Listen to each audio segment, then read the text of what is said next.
Hello বন্ধুরা, কেমন আছেন সবাই? আশা করি সকলে ভালো আছেন। আমি মহসিন, গ্রাফিক্স ডিজাইন বিডি টিউটোরিয়ালে আপনাকে জানাই স্বাগতম। আজকে আমি আপনাদেরকে দেখাবো কিভাবে অ্যাডোব ইলাস্ট্রেটরের সাহায্যে এই লোগোটি ডিজাইন করা যায়।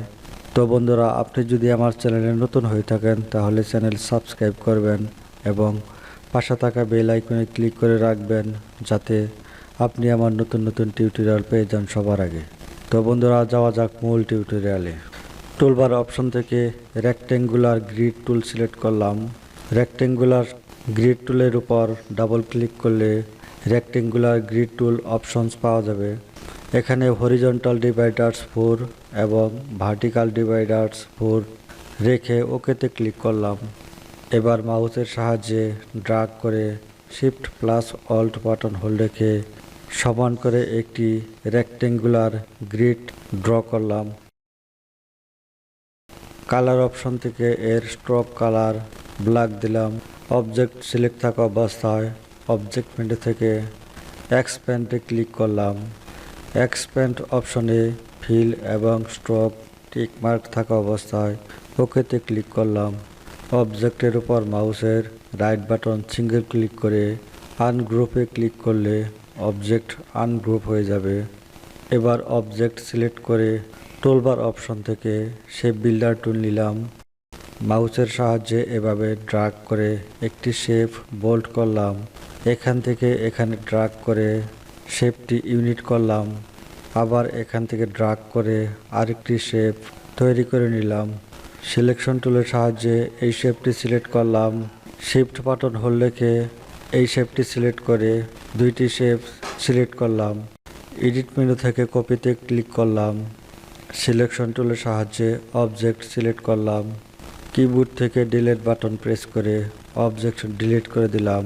পূর্বের কপিকৃত শেপটি পেস্ট করার জন্য কিবোর্ড থেকে shift plus control plus V button press করলে শেপটি পেস্ট হয়ে যাবে। এবার শেপটি সিলেক্ট থাকা অবস্থায় এর স্ট্রোক কালার হোয়াইট দিলাম এবং স্ট্রোক সাইজ 5 পিটি সিলেক্ট করলাম। টুলবার অপশন থেকে ডিরেক্ট সিলেকশন টুল নিলাম। এই অ্যাঙ্কর পয়েন্ট সিলেক্ট করলাম। শিফট বাটন হোল্ড রেখে পরের এই দুইটি অ্যাঙ্কর পয়েন্ট সিলেক্ট করলাম। মাউসের সাহায্যে অ্যাঙ্কর পয়েন্টার ভিতরের দিকে ড্র্যাগ করে শেপটির কর্নার রাউন্ড করলাম। আবার প্রথমে এই অ্যাঙ্কর পয়েন্ট সিলেক্ট করলাম। শিফট বাটন হোল্ড রেখে পরের এই দুইটি অ্যাঙ্কর পয়েন্ট সিলেক্ট করলাম। মাউসের সাহায্যে অ্যাঙ্কর পয়েন্টার ভিতরের দিকে ড্র্যাগ করে শেপটির কর্নার রাউন্ড করলাম। সিলেকশন টুলের সাহায্যে অবজেক্ট সিলেক্ট করলাম। টুলবার অপশন থেকে রোটেট টুল নিলাম। কিবোর্ড থেকে এন্টার বাটন প্রেস করলে রোটেট অপশন পাওয়া যাবে। রোটেট অপশনে প্রিভিউ টিক মার্ক থাকা অবস্থায় অ্যাঙ্গেল 45 ডিগ্রি টাইপ করে ওকেতে ক্লিক করলাম।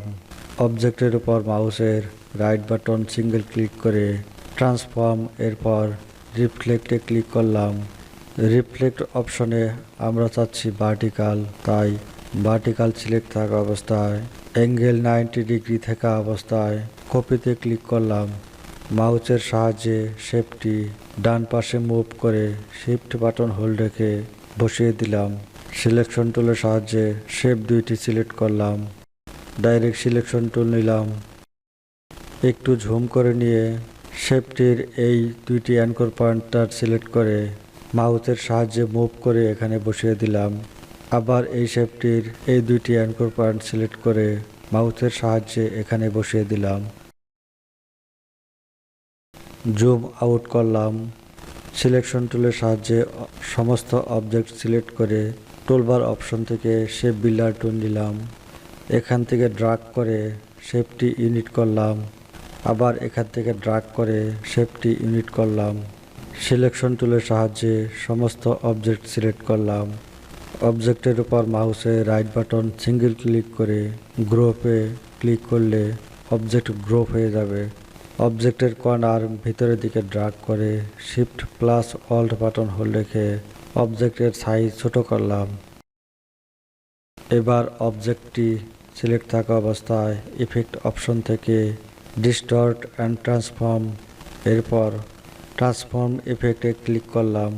ট্রান্সফর্ম ইফেক্ট অপশনে প্রিভিউ টিক মার্ক থাকা অবস্থায় কপি 3, অ্যাঙ্গেল 90 ডিগ্রি এবং মুভ অপশনে হরিজন্টাল এবং ভার্টিক্যাল সুবিধা মতো আমরা বসিয়ে নিব।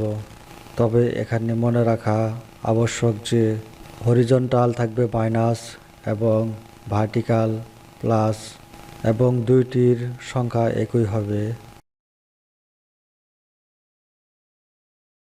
এভাবে দুইটি সংখ্যা একই টাইপ করে ওকেতে ক্লিক করলাম। অবজেক্ট সিলেক্ট থাকা অবস্থায় অবজেক্ট মেনু থেকে এক্সপ্যান্ড অ্যাপারেন্সে ক্লিক করলাম। অবজেক্টের উপর মাউসের রাইট বাটন সিঙ্গেল ক্লিক করে আনগ্রুপে ক্লিক করলে অবজেক্ট আনগ্রুপ হয়ে যাবে। এবার এই দুইটি শেপ সিলেক্ট করে কালার অপশন থেকে এদের ফিল কালার চেঞ্জ করে দিলাম। অবজেক্টের উপর মাউসের রাইট বাটন সিঙ্গেল ক্লিক করে গ্রুপে ক্লিক করলে অবজেক্ট গ্রুপ হয়ে যাবে। তো বন্ধুরা, আমার টিউটোরিয়াল যদি ভালো লাগে তাহলে ভিডিও লাইক করবেন। টিউটোরিয়াল বুঝতে যদি কোনো সমস্যা হয় কমেন্ট বক্সে কমেন্ট করে জানাবেন। ভিডিও বন্ধুদের সাথে শেয়ার করবেন। আমার পরবর্তী টিউটোরিয়াল দেখার আমন্ত্রণ রইল। ধন্যবাদ সবাইকে।